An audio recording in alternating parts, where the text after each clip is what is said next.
আমাদের বাংলায় বিরাট বড় দুটো পণ্ডিত ছিলেন, যিনি পণ্ডিত তো বটেই যারা, আবার মন্ত্রীও তারা বটে।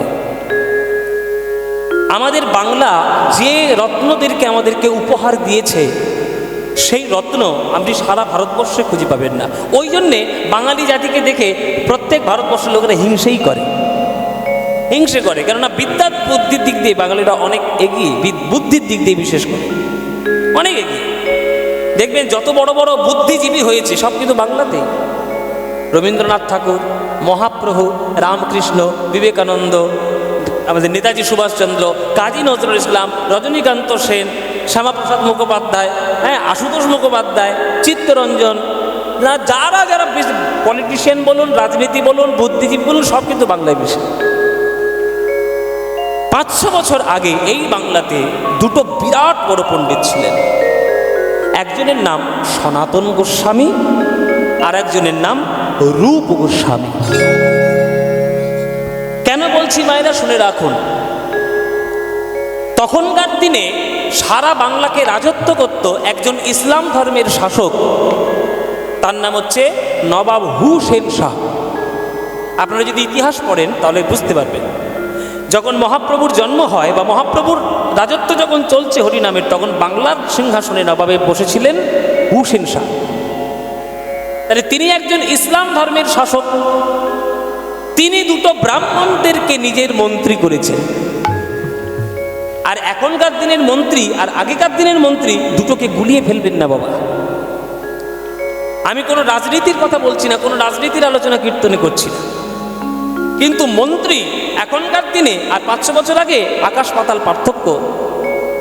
এখনকার দিনে লিখতে কলম ভেঙে যায়, পড়াশোনার ধারে বারে সে কোনোদিন যায়নি, কিন্তু সে মন্ত্রী হয়ে বসে আছে ভোটের জোরে। এটা গণতন্ত্রের কুফল। আর আগেকার দিনে রূপ সনাতন ছাড়া আর কোনো প্যারালাল পণ্ডিত পাননি হুসেন শাহ, তাই অর্থমন্ত্রী আর প্রধানমন্ত্রী করতে বাধ্য হয়েছে দুটো বামুনের ছেলেকে। নইলে কোনো বিধর্মী শাসক অন্য ধর্মের লোককে নিয়ে নিজের রাজ্যে মন্ত্রী সবাই রাখবে? কিন্তু করার তো কিচ্ছু নেই। তখনকার দিনে সনাতন গোস্বামীর মতো পণ্ডিত আর রূপ গোস্বামীর মতো পণ্ডিত নেই। তাই সনাতন গোস্বামী ছিলেন পুরো বাংলার প্রধানমন্ত্রী, আর অর্থমন্ত্রী ছিলেন রূপ গোস্বামী, পুরো বাংলা। আচ্ছা, পুরো বাংলা মানে মনে রাখুন শুধু পশ্চিমবঙ্গ কিন্তু নয়। আগেকার দিনে পূর্ববঙ্গ আর পশ্চিমবঙ্গ মিলে গোটা বাংলা। আর এই গোটা বাংলার প্রধানমন্ত্রী ছিল সনাতন গোস্বামী, গোটা বাংলার অর্থমন্ত্রী ছিল রূপ গোস্বামী। কিন্তু মহাপ্রভু মনে মনে ভাবলেন যে এত বড় পাণ্ডিত্য যাদের হৃদয়ের মধ্যে, তারা সামান্য মায়ার সেবা করবে, আমি করতে দেব না। এই পণ্ডিত দুটো যদি বৈষ্ণব জগতে আসে তবে জগতের কল্যাণ হবে, কেননা ওদের মাধ্যমে যা রত্ন আমরা পাবো সেই রত্ন পৃথিবীতে আর পাওয়াই যাবে না। তাই মহাপ্রভু দল বল নিয়ে মালদা জেলার রামকেলির দিকে চলেছে রূপ সনাতনকে উদ্ধার করার জন্য। মায়েরা, রূপ সনাতনকে উদ্ধার করার জন্য মহাপ্রভু এসেছেন রামকেলি গ্রামে। রামকেলি গ্রামে রূপ সনাতনকে উদ্ধার করলো। সেই মেলা এখনো পর্যন্ত মালদার রামকেলি হয়। যদি কখনো পারেন রামকেলির মেলাতে একবার ঘুরে আসবেন।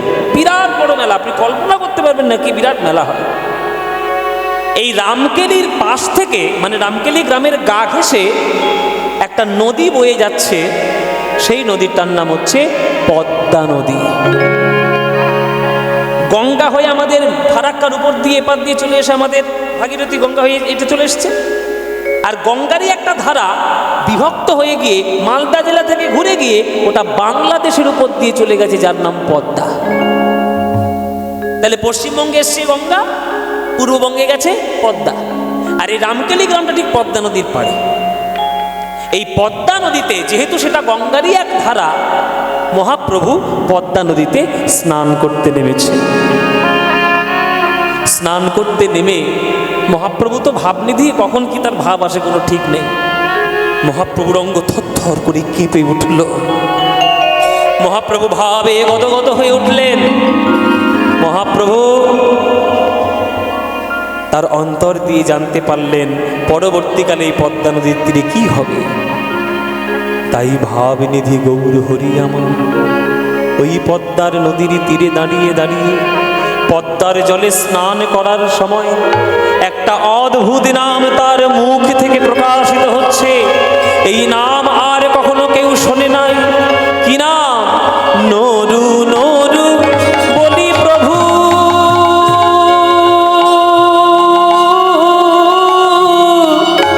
ডাকে বারে বার নিতাই গৌর হরি হরি।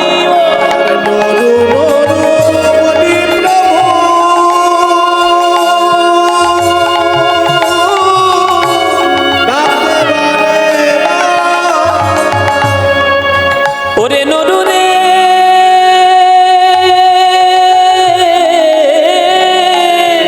আমার নরু রে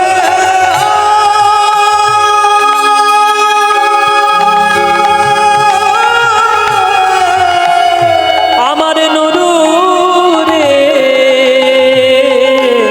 আমার নরু রে নরু নরু বলি প্রভু ডাকে বারে ডাকিতে ডাকিতে বহে প্রভুর প্রেম শ্রুধার।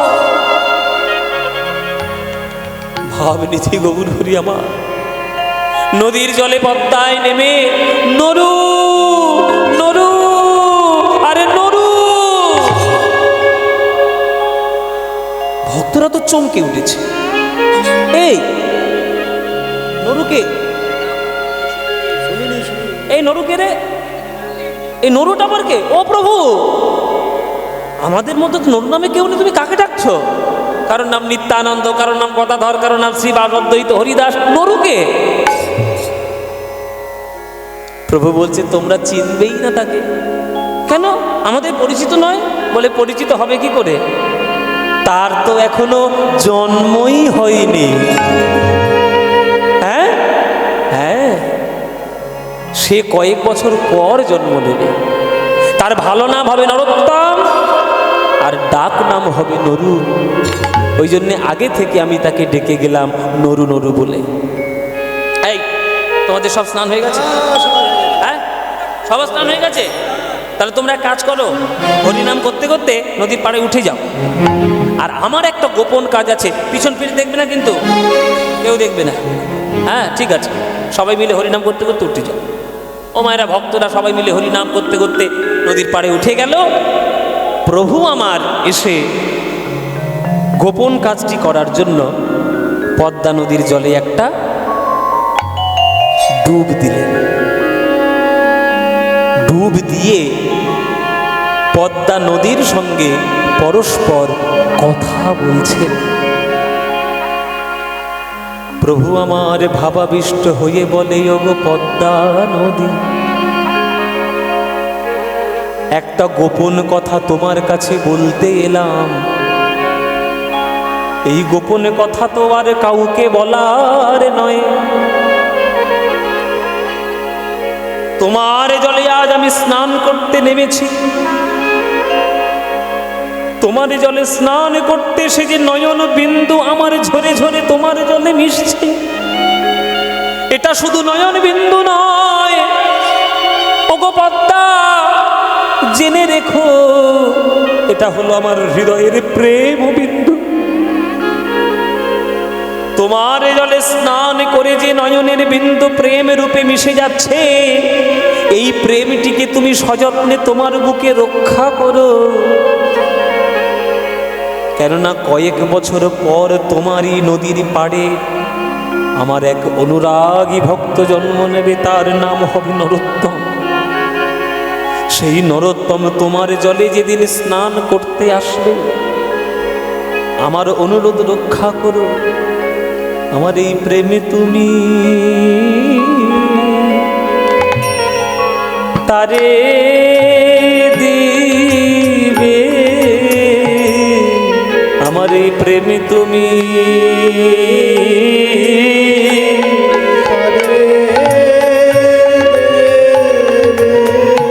পদ্মা, আমি তোমার জলে তোমার জলে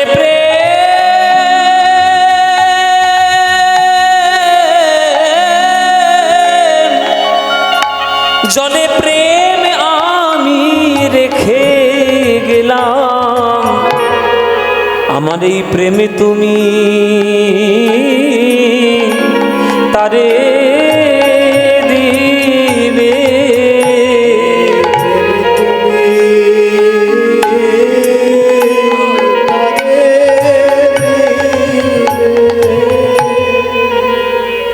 ও মায়েরা,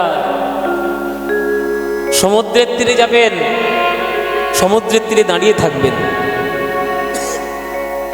যে ঢেউটাকে আপনি বড় মনে করছেন সেই ঢেউটাই আপনার কাছে ছোট হয়ে আসবে, আর যে ঢেউটাকে আপনি ছোট মনে করছেন সেই ঢেউটাই আপনার কাছে বড় হয়ে আসবে। সাগরের ঢেউ কেমন হবে সেটা যেমন সাগরই জানে, তেমনি মহাপ্রভু হলেন প্রেমের সাগর। তার কোন ঢেউ কোন ভক্তির উপর যে কিভাবে আছড়ে পড়বে আমার মহাপ্রভু ছাড়া কেউ জানে না। জন্ম নেবে নরোত্তম, আমার হৃদয়ের প্রেম তুমি তাকে দেবে, একথা যেই বলেছে তখন পদ্মা নদী করজোরে প্রভুর কাছে বলছে, প্রভু এ তুমি কেমন দায়িত্ব আমায় দিচ্ছ? আমার জলে কত শত শত লোক স্নান করতে আসে, কেউ পুণ্য অর্জনের জন্য, কেউ পাপ রাখার জন্য। তাহলে হাজার হাজার লোকের মধ্যে আমি কি করে চিনব যে তোমার নরোত্তম আমার কাছে এসেছে? কেমন করে তোমার প্রেমে আমি তাকে দেব? বলে বাহ, এটা একটা ভালো প্রশ্ন করেছো, যে শত শত লোক তোমার জলে স্নান করে কিন্তু নরোত্তমকে তুমি চিনবে কি করে? শোনো, নরোত্তমকে চেনার সহজ উপায় আমি একটা বলে দিচ্ছি। কি উপায়? যাহার পরশে তুমি, যাহার পরশে তুমি অধিক উছলিবা, যাহার হৃদয় গৌর হরি বল হরি অধিক উছলিবা, যাহার তুমি অধিক উছলিবা। শত শত লোক তোমার জলে স্নান করে কিন্তু কারোর ছোঁয়ায় তোমার ঢেউ বেড়ে যায় না।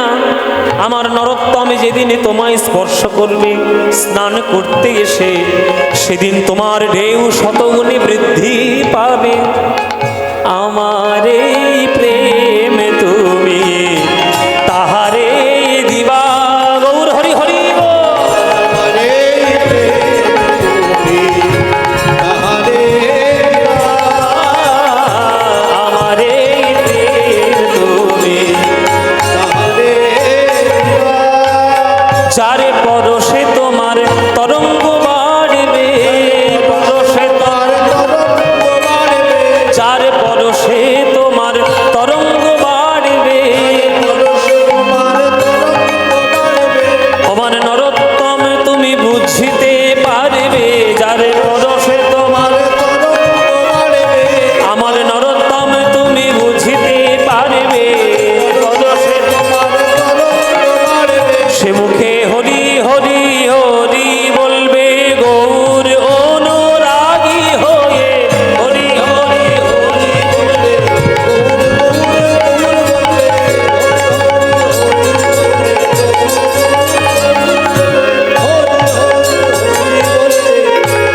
আমার এই প্রেম তুমি তাহারে দিবা,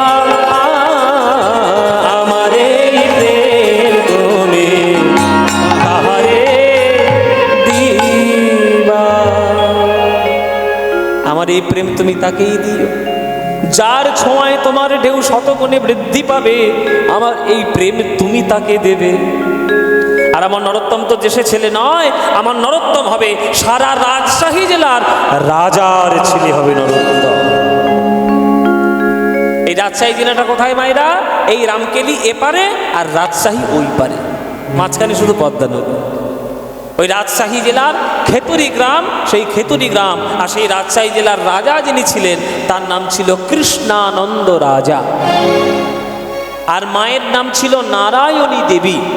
কৃষ্ণানন্দ রাজার ঘরে নারায়ণী দেবী মায়ের গর্ভে জন্মগ্রহণ করেছিল।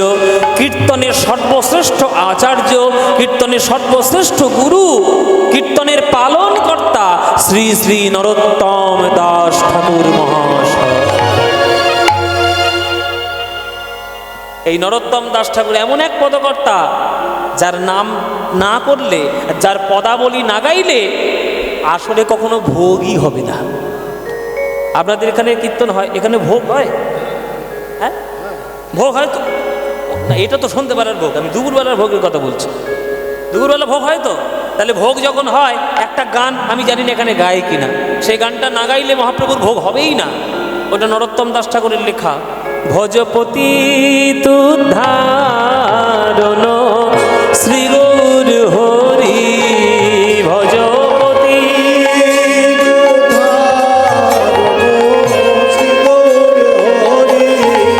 আমার শ্রী গৌর হরি, নবদ্বীপ বিহারী শ্রী গৌর হরি।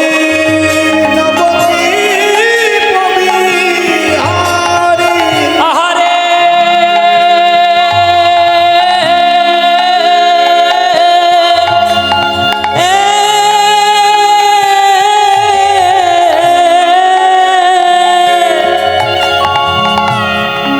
এই হচ্ছে সুর, এটা অরিজিনাল সুর আমি যেটা গাইছি। এসব কীর্তনের সুর না শুনে আমরা কি শুনছি? কে আনিল রে, কোথায় ছিল রে, মধুমাখা কৃষ্ণ, না না, শুধু কোমর ভেঙে দিচ্ছে একেবারে স্টেজে।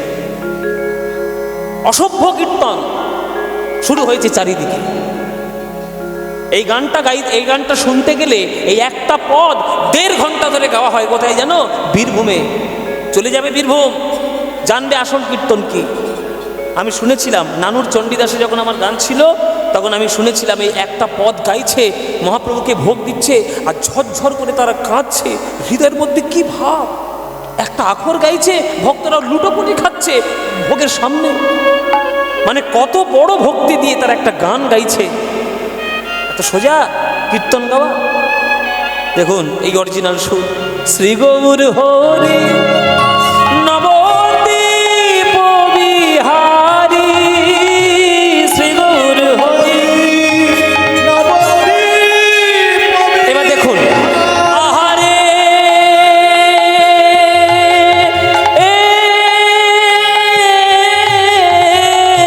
শ্রী গৌর হরি, নবদ্বীপ বিহারী দীন দয়াময় হিতকারী ভজপতি। হরি বল, হরি বল।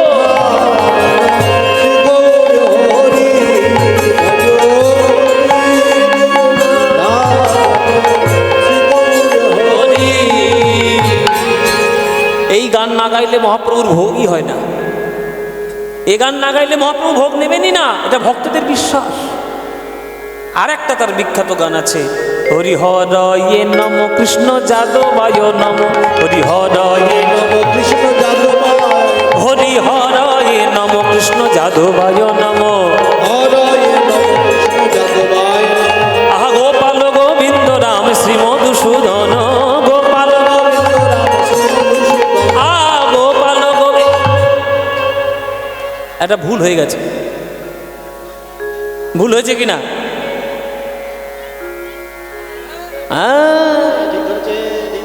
তাহলে হরি হরয় নম কৃষ্ণ যাদবায় নম, তারপরে যাদবায় মাধবায় কেশবায় নম।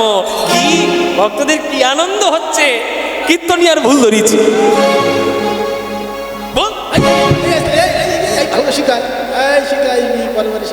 কীর্তন গাইতে সেটা পদ জানে না, মুখস্থ করেনি।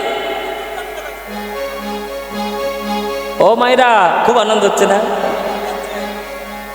জেনে রাখো, আমরা সহজে এত কথা বলি না। এই যে ভুল গানটা গাইলাম কেন? তোমাদেরকে সঠিক গানটা জানানোর জন্য। সঠিক তথ্যটা জানতে হবে তো। এই গানটা হচ্ছে মহাপ্রভুর মুখনিসৃত গান। হ্যাঁ, মহাপ্রভুর লেখা গান বা মহাপ্রভুর লেখা বই বাজারে আপনি পাবেন। বাজারে পাবেন কোনো বইয়ের দোকানে, কলেজ স্ট্রিটে, যে চৈতন্য মহাপ্রভুর লেখা কোনো বই পাবেন? মহাপ্রভু অনেক বই কিন্তু লিখেছিলেন, কিন্তু সবগুলো গঙ্গার জলে বিসর্জন দিয়েছিলেন। কেননা মহাপ্রভু জানতেন যে আমার লেখা গ্রন্থ যদি সবাই পড়তে শুরু করে, তাহলে আমার ভক্তরা যে পাণ্ডিত্য স্তরে তারা বিচরণ করছে, তাদের গ্রন্থ আর কেউ পড়বে না, তাদের সম্মান দেবে না। ওই জন্য নিজের যা গ্রন্থ আছে, যা শাস্ত্র লিখেছে, সব গঙ্গার জলে ফেলে দিয়েছে। শুধু ভক্তদের জন্য 8খানা শ্লোক মহাপ্রভু বলে গেছিলেন, আর কয়েকটা তার মুখের গান বৈষ্ণব ভক্তদের জীবনে বা সমাজে প্রচলিত। তার মধ্যে এই গানটা একটা গান, হরি হরয় নম কৃষ্ণ যাদবায় নম গোপাল গোবিন্দ রাম শ্রী মধুসূদন। এটা মহাপ্রভু বলতেন, কিন্তু নরোত্তম দেখলো না, মহাপ্রভুর এই ছোট্ট দুটো লাইনকে, ছোট্ট দুটো পংক্তিকে আমাকে বড় করতে হবে। মহাপ্রভুর ভক্তি মহাপ্রভুই থাকবে, তাই প্রথম লাইনটা মহাপ্রভুর হরি হরয় নম কৃষ্ণ যাদবায় নম, দ্বিতীয় লাইনটা কিন্তু নরোত্তমের, যেটা আপনারা এখন জানেন, যাদবায় মাধবায় কেশবায়। এই লেখাটা নরোত্তমের লেখা। আর তিন নম্বর লাইন গোপাল গোবিন্দ নম শ্রী মধুসূদন, 3 নম্বর লাইন।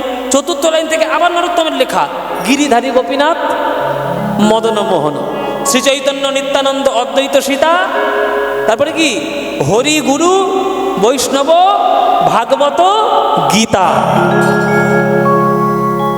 এই সমস্ত পদটা নরোত্তম ঠাকুরের লেখা। এই তথ্যগুলো তো জানতে হবে, এইগুলো জানার জন্য বইগুলো কিছু পড়তে হয়।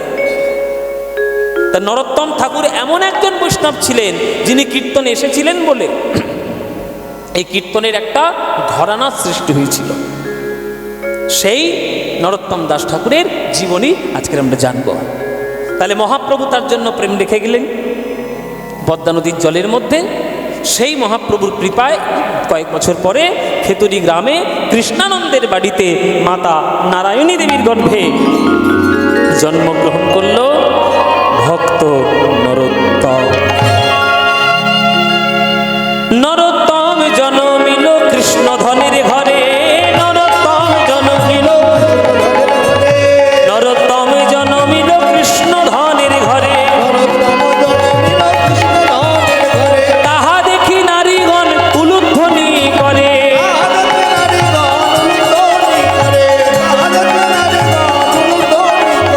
আনন্দ আর ধরে না, ওই নরোত্তমের জন্ম হেরি আনন্দ আর ধরে না। স্বর্গ হতে দেবগণে পুষ্প বৃষ্টি করে,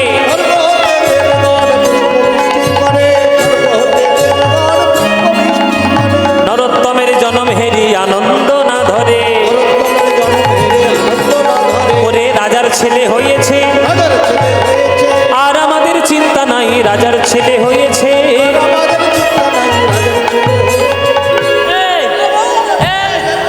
আমাদের একটা রাজার ছেলে হয়েছে। এই তো বলো, রাজার ছেলে হয়েছে, আমাকে টানাটানি করছিস কেন ধরে? এই তুই তো দেখে এসছিস, ওই জন্য তোকে টানাটানি করছিস। আমাদের রাজার ছেলেকে দেখতে কেমন বল দেখি? হ্যাঁ ভালো দেখতে। ও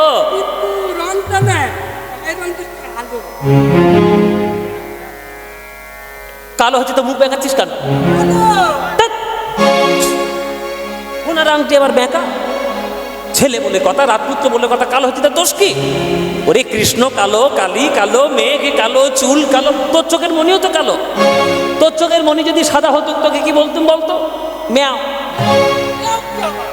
ম্যাও। কি আবার তুই বাজারে ঘুরে দেখ, কি গো মায়েরা, যাদের চোখের মনি একটু সাদা হয় তাদের লোকে রসিক করে বলে মিয়াও, মানে বিড়াল চোখ আর কি। হ্যাঁ, রাজার ছেলে কালো হয়েছে, তাদের তোর দোষ কি? তোর তাতে কি হয়েছে? আরে কালো হয়েছে, কালো তো ভালো। ওরে কালো জগতের আলো, কৃষ্ণ কালো, কালী কালো, আরে কালো হচ্ছে তাতে দোষ কি? আরে রাজপুত্র বলে কথা, চল চল দেখতে যাবো সবাই মিলে। মহারাজ কৃষ্ণানন্দ 1 মাস ধরে অনুষ্ঠানের জন্য তৈরি করলে, যে আমার এতদিন পর একটা ছেলে হয়েছে, আমার খুব আনন্দ হচ্ছে। 1 মাস ধরে রাজ্যের সকল লোক আমার বাড়ি খাওয়া দাওয়া করবে। 1 মাস ধরে উৎসব, আনন্দ আর ধরে না।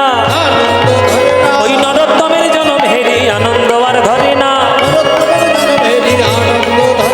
নরোত্তমের জন্ম হেরি হরি হরি হরি বলো ভাই।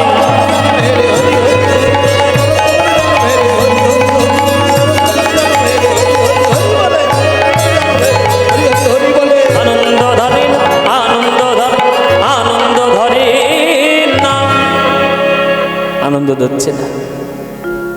দেখতে দেখতে দেখতে দেখতে নরোত্তমের বয়স হলো 5 বছর। 5 বছর যেই বয়স হয়েছে, অমনি রাজা মনে মনে ভাবলেন, এইবার আমার ছেলেকে গুরুকুলে পাঠাতে হবে শিক্ষা লাভ করার জন্য।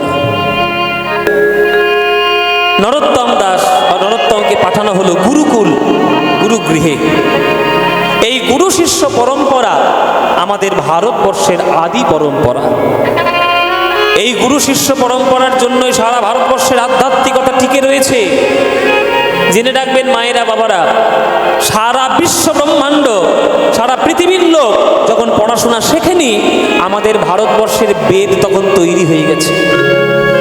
ওই জন্য ভারতবর্ষের ভূমিকে বলা হয় আর্য ভূমি, বেদ ভূমি। ওই জন্য এই মাটি সাধারণ মাটি নয়, ভগবানের বড় পরম প্রিয় মাটি। তাই ভগবান বারে বারে এই মাটিতেই ফিরে আসতে তিনি ইচ্ছে করেন। সেই গুরু শিষ্য পরম্পরা মেনে নরোত্তমকে পাঠানো হয়েছে গুরুগৃহে। গুরুর নাম ছিল কৃষ্ণদাস পণ্ডিত। রাজশাহী জেলার তখনকার দিনে সব থেকে বড় পণ্ডিত, তার নাম ছিল কৃষ্ণদাস পণ্ডিত। এই কৃষ্ণদাস পণ্ডিতের বাড়িতে নরোত্তমকে পাঠানো হলো শিক্ষার জন্য। এইবার ভাগ্যক্রমে এই কৃষ্ণদাস পণ্ডিতও ছিলেন একান্ত একনিষ্ঠ গৌর ভক্ত। একান্ত একনিষ্ঠ গৌর ভক্ত। এবার যে গৌর ভক্ত, যে যেমন অনুরাগী, তার শিষ্যকেও তেমনভাবে তৈরি করবে। সকালবেলা উঠে গৌর মন্দিরে আমার এই কৃষ্ণদাস পণ্ডিত গান গাইছে। হরি বল বাবা, সবাই হাত জোড় করে বসুন। গৌরাঙ্গের নাম গাইছে, গৌরাঙ্গের পদ গাইছে আমার এই কৃষ্ণদাস পণ্ডিত গৌরাঙ্গ মূর্তির কাছে। আর নরোত্তম বাচ্চা ছেলে তো দুয়ারের সামনে এসে দাঁড়িয়ে দাঁড়িয়ে দেখছে যে গুরুদেব কার গান গাইছে। কৃষ্ণদাস পণ্ডিত একান্ত একনিষ্ঠ গৌর ভক্ত। গৌর গৌর বলতে বলতে তাদের নয়নে ধারাই বিগলিত। গান গাইছে, গৌর রতন করে যতন রাখবো হিয়ার মাঝে, গৌর ভূষণ করব ধারণ যেখানে যেমন সাজে, আমার গৌর রতন। নিতাই গৌর হরি বল, গৌর হরি বল।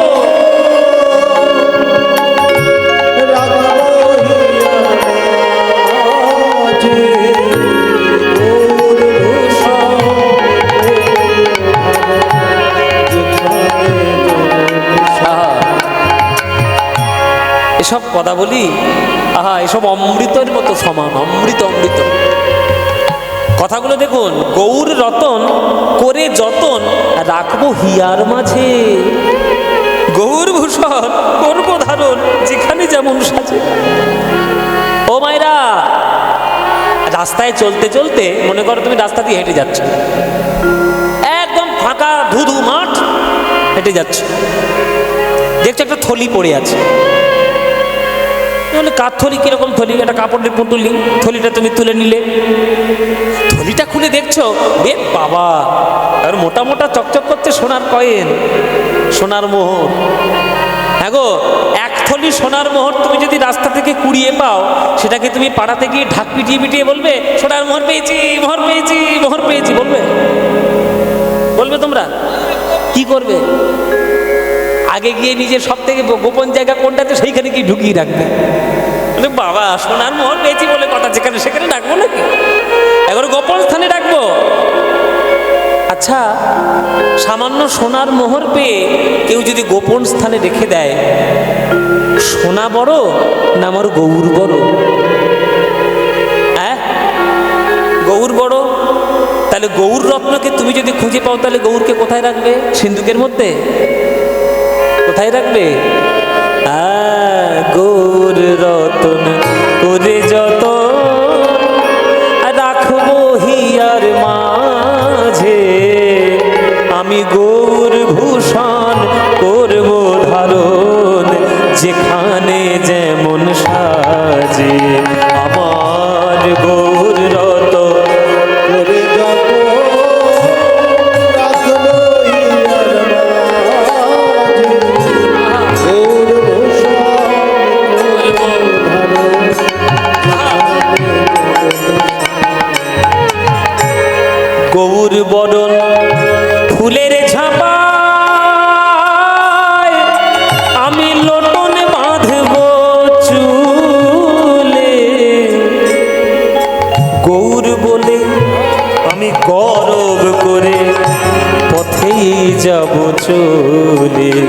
আমি গৌর বলে পথে যাব চলে, দেখছো কি সই। এই যে আস্তে আমার দিকে ফ্যাল ফ্যাল করে তাকিয়ে আছো কেন?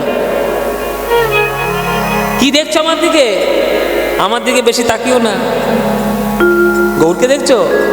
বল বাবা তোমাকে কি দেখছি? আমি গৌরকে দেখছি। আমার দিকে বেশি তাকিও না।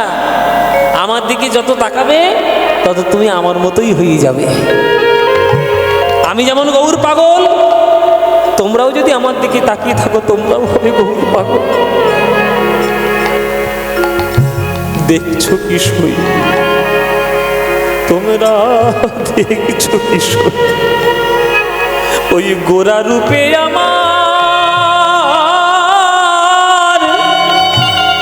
আমার সকলই গেল ভেসে। তোমরা এমন করে বলো, এমন করে দেখছো কি সই, গোরা রূপে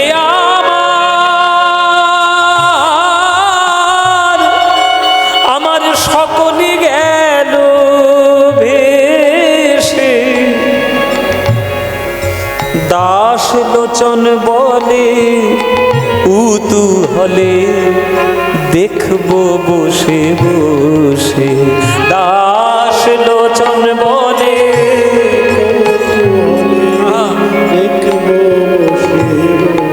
ওগো ভাগ্যবানে কলিযুগে বাসীগণ, আমি আমার গৌরীকে ভালোবাসবো তাতে কার কি এসে যায়? কে আমায় কত ভালোবাসে আমি সেদিন বুঝতে পারবো। দেখবো দেখবো দেখবো কারা গেল আর কারা বা আছে, কারা গেল আর। আমি গৌর ভালোবেসেছি বলে দেখবো কারা গেল আর কারা বা আছে। গৌর ভালোবেসেছি বলে কারা গেল কারা বা। অনেকে গৌর ভালোবাসে বলে লোকে তাকে পাগল বলে। পাগল হয়েছ? খেয়ে দিয়ে কাজবি ঘুর ঘুর ঘুর ঘুর ঘুর। ভালোবাসা তখনই বোঝা যাবে যখন পাগলকে কেউ আশ্রয় দেবে। জেনে রাখবে আজ পর্যন্ত ভারতবর্ষে যারা যারা সাধক হয়েছে তারা প্রত্যেককে পাগল, সব পাগল। পাগল না হলে ভালোবাসা যায় না, পাগলামি না থাকলে ভালোবাসা যায় না। দিন রাত যে বিষয়ের প্রতি পাগলামি করবে সেই সাফল্য পাবে। ডক্টর এপিজে আব্দুল কালাম বিজ্ঞানকে কত ভালোবেসেছে, পাগলের মতো। বিজ্ঞান ছাড়া কিচ্ছু জানতো না, সাফল্য সেই পেয়েছে। রামকৃষ্ণ ঠাকুর মহা মা বলতে পাগল, সারাদিন মা মা করে পাগল। সাধারণ লোক বলছে পাগল, সাধক বলছে পাগল নয়, সাধক পাগলের মতো ভালোবাসে। এই যে তোমরা আমায় দেখছো, যদি আমাকে দিকে তাকিয়ে তোমরা গৌর পাগল হয়ে যাও আমি কিন্তু দায়ী নই, কিন্তু আমার দোষ নয়, এটা গৌরের দোষ। এটা গৌর নামের প্রভাব। আর আমাকে তোমরা কতটা ভালোবাসো তখনই বুঝবো আমি গৌরকে ভালোবেসেছি বলে। আমি তখন দেখে নেব কারা গেল আর কারা বা আছে, কারা গেল। আমি গৌর ভালোবেসেছি বলে দেখব কারা গেল আর কারা বা আছে। দেখব কারা আমায় ভালোবাসে, গৌর ভালোবেসেছি বলে দেখব কারা আমায় ভালোবাসে, গৌর ভালোবেসেছি বলে দেখব কারা আমায় ভালোবাসে। মুখে গৌর গৌর গৌর বলে কারা ভালোবাসে,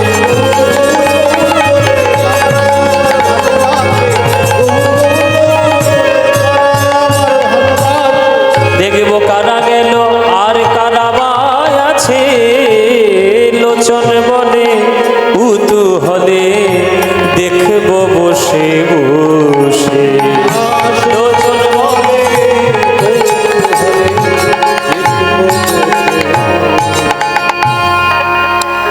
গান গাইতে গাইতে কৃষ্ণদাস পণ্ডিত কাঁদছে।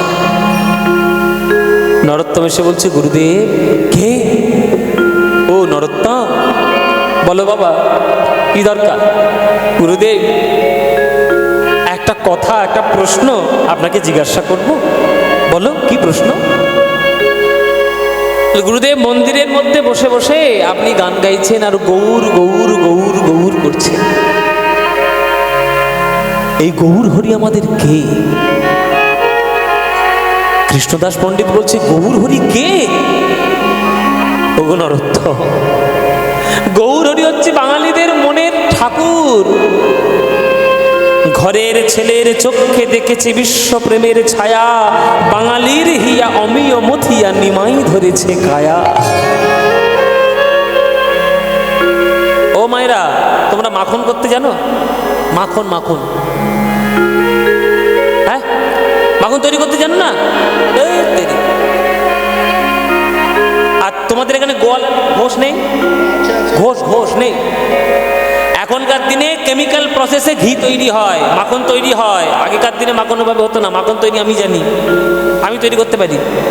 হ্যাঁ বলি, আমাদের বাড়িতে তখন গরু ছিল, এখন গরু নেই, এখন দেখাশোনার লোক নেই বলে তাকে রাখতে পারি না। কিন্তু ছোটবেলায় গরু ছিল, আমি নিজে গরু চড়িয়েছি, আমি গরু চড়ানো কীর্তনিয়া, এটাও বলে রাখলাম।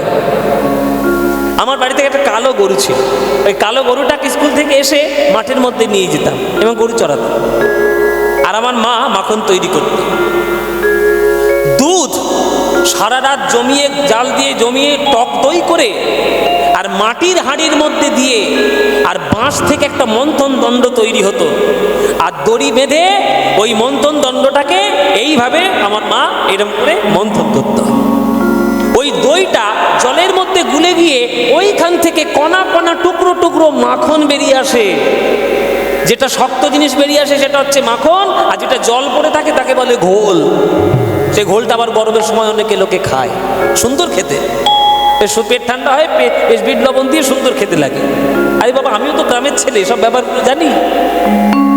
তা মাখন তৈরি হয় ওইভাবে, টক দইটা জলে গুলে যায়, আর ওই মন্থন করতে করতে রাসায়নিক বিক্রিয়া হয়ে ওই দুধের মধ্যে, দইয়ের মধ্যে থেকে কণা কণা মাখনের টুকরো বেরিয়ে আসে। তেমনি প্রত্যেকটি বাঙালির হৃদয় মন্থন করতে করতে যতটুকু প্রেম কণার মাখন বেরিয়েছে, ওই সকল প্রেম কণা দিয়ে আমার গৌরাঙ্গ মহাপ্রভুর দেহ যেন তৈরি হয়েছে। তাই নরোত্তম, গৌর হচ্ছে আমার প্রাণের ঠাকুর। আচ্ছা তাই গুরুদেব? বাহ, আচ্ছা আচ্ছা গুরুদেব, এই আপনি গৌর গৌর বলে কেমন করে কাঁদছেন? আচ্ছা ওই গৌরের করুণা আমি কি করে পাবো? আমি কি পেতে পারি? গৌরের করুণা তো সবার জন্য, কেন পাবে না নরোত্তম? তবে হ্যাঁ, গৌরের করুণা পেতে গেলে আগে কাছে যে আছে তার কৃপা আগে পেতে হবে। তাহলে কাছে কে আছে? বলে নরোত্তম, এই যে আমাদের পাশে দেখছো নদী, এই নদীটার নাম পদ্মা নদী। আর এই পদ্মা নদীতে তোমার জন্মের বেশ কয়েক বছর আগে স্বয়ং গৌর হরি এসে একবার স্নান করে গেছিলে। তুমি তো বুদ্ধিমান ছেলে, স্নান যখন লোকে করে পায়ের ধুলো নিশ্চয়ই জলের মধ্যে মেশানো রয়েছে, মাখানো আছে। তাহলে গৌর হরির পায়ের ধুলো নিশ্চয়ই পদ্মা নদীর জলের মধ্যে আছে। তুমি যদি পদ্মায় স্নান করতে গিয়ে পদ্মা নদীকে বলো যে হে পদ্মা মা, গৌর হরির চরণ ধুলি আমায় দান করো, পদ্মা নদী কৃপা করে তোমায় চরণ ধুলি দান করবে। তাই তাহলে আমি আমি আমি একবার পদ্মা নদী গিয়ে স্নান করে আসি। কি বলেন গুরুদেব, স্নান করে আসবো? বলে আমাকে জিজ্ঞাসা করছো কেন? আমি কি আজ্ঞা দেব? আমি তোমার গুরু, আমি তোমার পিতা নই। আমার আজ্ঞা আছে তুমি স্নান করে এসো, কিন্তু আগে তোমার পিতার আজ্ঞা নিয়ে এসো, কেন তোমার বাবা তিনি তোমার প্রথম গুরু। আচ্ছা ঠিক আছে, তাহলে বাবার কাছে যাই, আমি আজ্ঞা নিয়ে আসি। নরোত্তম গেছে বাবার কাছে আজ্ঞা নিয়ে আসতে। বাবা বাবা বাবা, নরোত্তম কি চাই তোমার? বাবা, আমি পদ্মা নদীতে গিয়ে স্নান করতে চাই। ওরে নরোত্তম,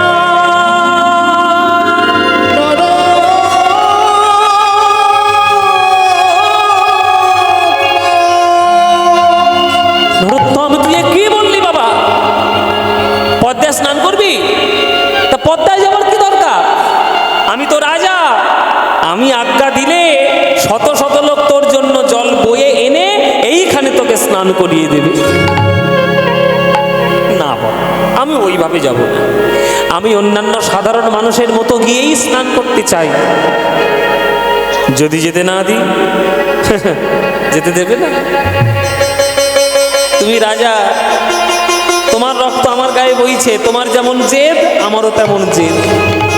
যদি আজকে যেতে না দাও তাহলে আমি প্রতিজ্ঞা করছি আমি ভাত ডাল তরকারি কিচ্ছু খাবো না। ও মায়েরা, এক ছেলে যার হাড়ে হাড়ে বোঝে, সে একটা ছেলে যার হাড়ে হাড়ে বোঝে না, আমিও বুঝতে পারছি। মায়েরা, একটাই ছেলে এমন আবদার করে বসবে, সবে 2.5 বছর বয়স, তার যা শুরু হয়েছে এখনকার দিনে। এখন এক ছেলে কি করব? ছেলে দৌড়াত্তর মানার জন্য মেনে নিতে হবে। ছেলে বলছে স্নান করতে যায় পদ্মা নদীতে, না যেতে দিলে বলছে কিচ্ছু খাবে না, তো কি করবো? এই হা করে মুখের দিকে তাকিয়ে আছিস কি? ওঠে আমার ছেলে পদ্মায় স্নান করতে চায়, সামনে 50 পিছনে 50, আর একটা বড় রূপোর পালকি জোগাড় কর। পালকিতে করে নিয়ে আমার ছেলেকে ভালো করে ধরে নিয়ে স্নান করে আসে, ধরে স্নান করাবি। যেই বলেছে ধরে স্নান করিয়ে নিয়ে আসবি, নরোত্তম বলছে বাবা আমি কিন্তু পালকি যাব না। কেন পালকিতে যাবি না কেন? বলে বাবা পালকি তো ভক্তের কাঁধে চেপে যায়, আমি যদি ভক্তেরই কাঁধে চেপে যাই আমার কি জীবনে কখনো ভক্তি লাভ হবে বাবা? ও আচ্ছা, তাহলে একটা ঘোড়ার গাড়ি ব্যবস্থা করি। না আমি ঘোড়ার গাড়ি যাবো না। তাহলে গরুর গাড়ি? না আমি গরুর গাড়ি যাবো না, গরু তো একটা জীব, ওকে কষ্ট দিয়ে আমি কেন যাবো? ও তাহলে তুই হেঁটে হেঁটে যাবি? না আমি হেঁটেও যাব না। এ তো আচ্ছা ছেলে, হেঁটে যাবে না, গরুতে যাবে না, ঘোড়াতে যাবে না, পালকিতে যাবে না, উড়ে উড়ে যাবি নাকি তুই? উড়ে যাবি? তখন নরোত্তম করে জোরে বলে ওগো বাবা আমি ঘোড়াতে যাব না, পালকিতে যাব না, ভগবানের পদধূলি পাওয়ার আগে ভক্তের পদধূলি পেতে হয়, তাই আমি ঘোড়াতে যাব না, পালকিতে যাব না, আমি গড়াগড়ি দেব। হরি বল, আমি গড়াগড়ি দেব, আমি ভক্ত পদ ধুলা মাখব, গড়াগড়ি দেব।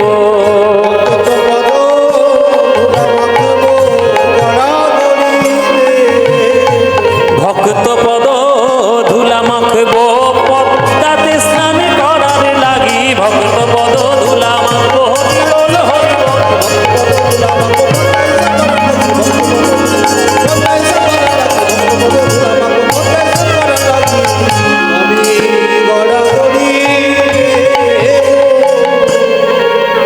ভক্ত পদধূলি আর ভক্ত পদজল, ভক্ত ভুক্ত শেষ এই 3 মহাবল। বৈষ্ণবের পদধূলি তাহে মোর স্নান কেলি, বৈষ্ণবের নামেতে উল্লাস তর্পণ মোর বৈষ্ণবের নাম। বিচার করয়ে মনে ভক্তি রস আস্বাদনে, মধ্যস্থ শ্রী ভাগবত পুরাণ।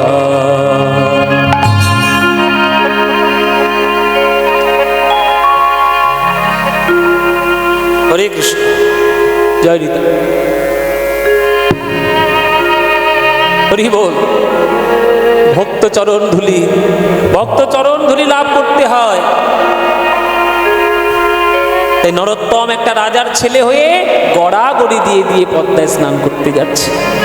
সবাই দেখার জন্য রাস্তার 2 ধারে লাইন দিয়ে দাঁড়িয়ে যে আমাদের রাজপুত্র কি করে স্নান করতে যাচ্ছে ধুলোয় গড়াগড়ি দিয়ে, আমরা দেখব।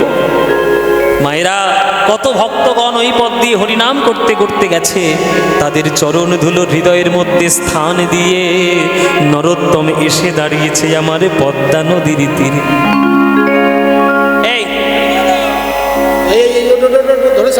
এই তোমরা আমায় ধরে স্নান করাবে? তোমার বাবা বলে দিয়েছে ধরে স্নান করাবো। স্নান করবে ধরে? তাহলে তো বাবার কথা শুনেছি তো, এবার আমার কথা কথা শোনো, আমাকে যদি তোমরা ধরে স্নান করাতে আসো, তাহলে বাবাকে গিয়ে আমি বলে দেবো যে তোমরা আমাকে জলের মধ্যে ডুবিয়ে মারার চেষ্টা করেছো। সাংঘাতিক ছিল রে। কি সর্বনাশ! আমি পারবো না। নরোত্তম, এই এত বড় কথা তুমি বলতে পারলে? আমরা ডুবিয়ে মারার চেষ্টা করবো? এই, আমরা কেউ যাবো না। আমার ঘরে একটা মাথা। এই, তোরা কে যাবি? হ্যাঁ হ্যাঁ, তোর একটা তা তোর একটা মাথা, আমার কি 10টা মাথা? বলে আমার ঘরে একটা মাথা, আমাদের কি 10টা নাকি? আমরা কেউ যাব না। ও নরোত্তম, তুমি নিজে গিয়ে স্নান করে এসো, আমরা যাচ্ছি। নরোত্তম বললো, হ্যাঁ আমি নিজে গিয়ে স্নান করব, তোমরা উপরে দাঁড়িয়ে থাকবে। হ্যাঁ, যদি কোনো বিপদ টিপদ বোঝো তখন ঝাঁপিয়ে পড়বে। করিব। পারে রয়ে গেল প্রহরীরা, নরোত্তম চলল স্নান করতে। আর ওই নরোত্তম স্নান করার আগে নিয়ম কি স্নান করার? তোমরা এই যে স্নান করতে যাও দক্ষিণেশ্বর, বেলুর, গঙ্গাসাগর, নানান রকম গঙ্গায়, স্নান করার একটা নিয়ম আছে। স্নান করতে গেলে হুড় হুড় করে নদীর জলে নামতে নেই কখনো। নদী কেন, নদী, পুকুর, খাল, বিল কোথাও নামতে নেই। জলের মধ্যে পা দেওয়ার আগে ওই জলটাকে কি করতে হয়? হাতে করে নিতে হয় আর মাথায় তুলে সম্মান দিতে হয়। আমাদের ভারতবর্ষের সংস্কার পৃথিবীর শ্রেষ্ঠ সংস্কার, কোনো কুসংস্কার নয়। কু হয়েছে হয়তো কোনো কারণে, কারো স্বার্থের জন্য, কিন্তু আসল সংস্কার কু নয়। আমাদের ভারতবর্ষ একটা পাথরের মধ্যে ভগবান দেখে, একটা জলের মধ্যে ভগবান দেখে, একটা গাছের মধ্যে ভগবান দেখে। ভারতীয় সংস্কার বলেছে যে চারিদিকেই যা দেখছো সবই ভগবানের কৃপা। এর থেকে বড় উদার ধর্ম আর কি হতে পারে? এর থেকে বড় উদার ধর্ম কি? জলে স্নান করতে যাওয়ার আগে তাকে গঙ্গা বলে মাথায় দিতে হয়, আর একটা প্রণাম মন্ত্র বলতে হয়। ওমায়া, সে মন্ত্র তোমরা জানো? গঙ্গার প্রণাম মন্ত্র জানো নাকি? গঙ্গাসাগরে তো ডুব দিচ্ছ কেন? মন্ত্রটা তো জানতে হবে। মন্ত্র কি বলে দেবো কি? যদি বলতে শুনতে চাই তাহলে বলবো, নাহলে বেকার বলে কি হবে? বলবো? তাহলে হাত জোরে করে বসো, সবাই হাত জোরে করো, হাত জোরে করো, মন্ত্রটা মুখস্থ করে নাও। যখন গঙ্গা নদীর জলে স্নান করতে যাবে, এই মন্ত্রটা বলে তোমরা স্নান করবে। বল, আমার সঙ্গে সঙ্গে বলতে থাকো, তাহলে মুখস্থ হবে। বলো, ওম সত্যপাতক সংহন্ত্রী সত্য দুঃখ বিনাশিনী সুকোদা মোক্ষদা গঙ্গা গঙ্গৈব পরমাগতিম। মনে থাকবে? মনে থাকবে? মায়েরা বলছে, বাবা তুই মন্ত্র শেখাবে বললে 1 কিলোমিটার লম্বা মন্ত্র, এত বড় মন্ত্র মুখস্থ করে যা। ওরে তাহলে মনে থাকবে না? তাহলে একটা শর্ট মন্ত্র বলে দিই, শর্ট মন্ত্র মুখস্থ রাখতে পারবে তো? তাহলে গঙ্গা জলটা নেবে আর নিয়ে মাথায় তুলে খালি বলবে নমো গঙ্গে নমো গঙ্গে নমো গঙ্গে। বলতে পারবে? বলে হ্যাঁ এইটা বলতে পারবো বাবা। তাহলে নমো গঙ্গে বলতে পারবে তো? হ্যাঁ, এইটুকু বললেই হবে। আসল কথা শ্রদ্ধা। তুমি তাকে গঙ্গা বলে সম্মান করে আগে তাকে সম্মান জানাচ্ছ, কেননা গঙ্গা হলো মা। তাই মায়ের বুকে পা দেওয়ার আগে আগে তাকে মাথায় করে সম্মান দিতে হয়। নরোত্তম তাই করলো। শাস্ত্র পড়া ছেলে, শিক্ষিত ছেলে, সে তো করবেই। পদ্মা নদীর জলে স্নান করার আগে প্রণাম করে বলছে, মা গো, তোমার জলে স্নান করতে এলাম, গৌরের চরণ ধরে তুমি আমায় দান করো। সত্যপাতক সংহন্ত্রী সত্য দুঃখ বিনাশিনী সুকোদা মোক্ষদা গঙ্গৈব পরমাগতিম। এই বলে যেই প্রণাম করতে গেছে, ওই প্রণামের ছলে জল পরশ করিল। হরি বল, হরি বল।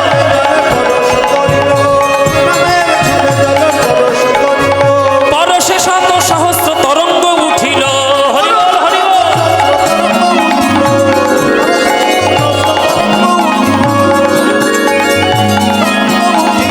ঢেউ বেড়ে গেল গো, ওই নরোত্তমের পরশনে ঢেউ বেড়ে গেল গো।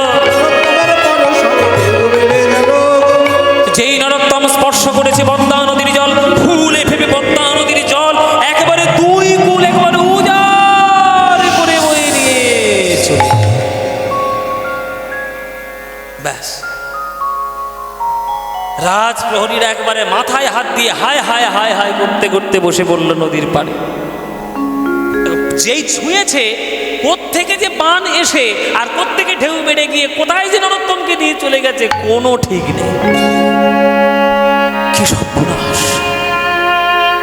কি অলৌকিক ঘটনা দেখলাম চোখের সামনে।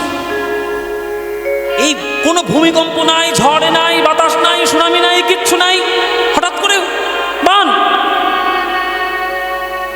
নরোত্তমকে চোখের সামনে থেকে নিয়ে চলে গেল। মহারাজকে গিয়ে আমরা কি মুখ দেখাবো?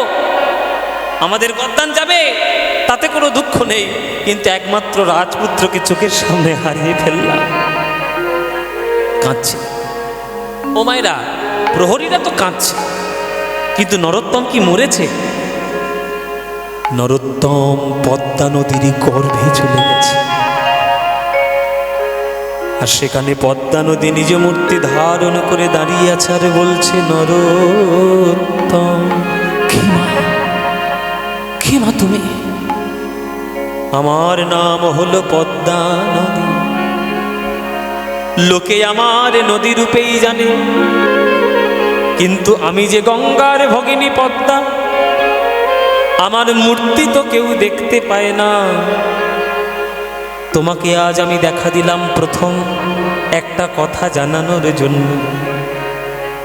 তোমার জন্মের আগে প্রেমের সাগর মহাপ্রভু আমার জলে স্নান করেছে। ওগো চরণ ধুলিত অন্য নদী পেয়েছে, কিন্তু গৌরাঙ্গের প্রেম তো অন্য নদী পায়। ওগো নরোত্তম, তোমায় প্রেম দেবে বলে আমার দয়ার সাগর গৌর আমার জলে প্রেম রেখেছে। ওগো নরোত্তম,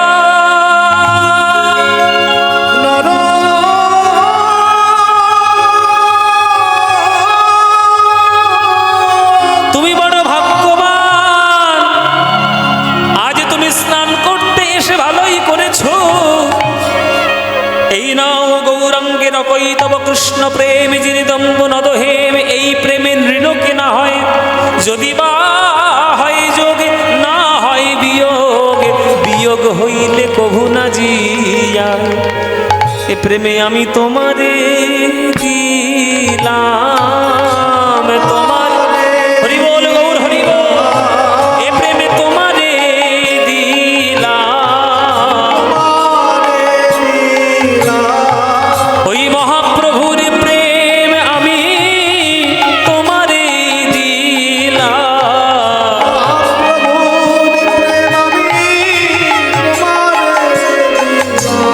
এই মহাপ্রভুর প্রেম আমি সযতনে রেখেছিলাম, মহাপ্রভুর প্রেম আমি হরি বল হরি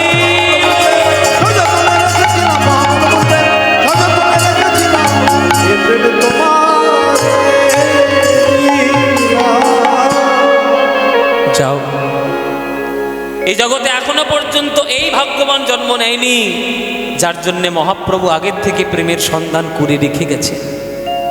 তুমি হলে সেই ভাগ্যবান, আর তোমার জন্য আমিও ভাগ্যবতী যে মহাপ্রভুর প্রেমের স্বাদ আমিও পেয়েছি তোমার জন্য। এতদিন তো হৃদয় ছিল, স্বাদ তো আমি বুঝেছি যে কি কৃষ্ণ প্রেম। যাও, পাড়ে উঠে যাও। মায়েরা, নদীর পাড়ে উঠে আসছে নরোত্তম জলের গর্ভের ভেতর থেকে, আর রাজপুরের চমকে উঠেছে। কি ওই ছেলে আসছে, দেখ ওই ছেলে আসছে। হ্যাঁ, ওইটা নরোত্তম নয় তো? কেন নরোত্তম নয় কেন? দেখ দেখ নরোত্তমের মতোই মুখটা দেখতে।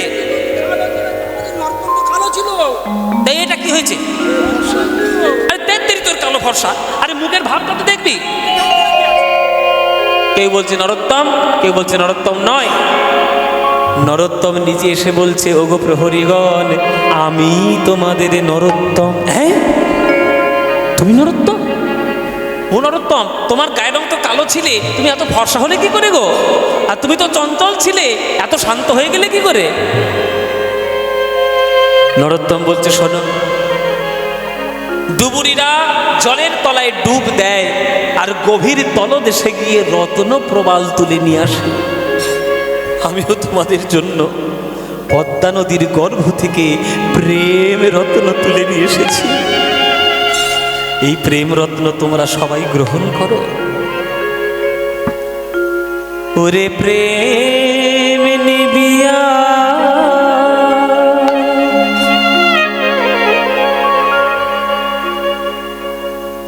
ওরে প্রেম নিবিয়ায় বদন ভরে বলে রে হরি নাম। প্রেম নিবিয়ায় নিতাই গৌর হরি হরি বল। বলে রে প্রেমে নিবিয়ায় বলে রে এই প্রেমে এনেছিল আমার নদের গোরা।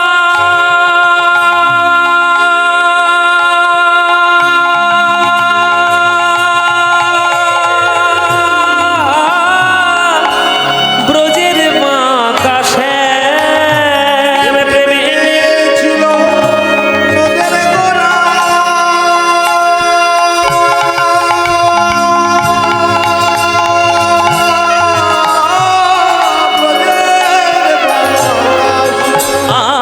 প্রেমে নিবিয়ায় বদন ভরে বলে রে হরি নাম। প্রেম নিবিয়ায় দুটি বাহু তুলে নাচো হরি বলে।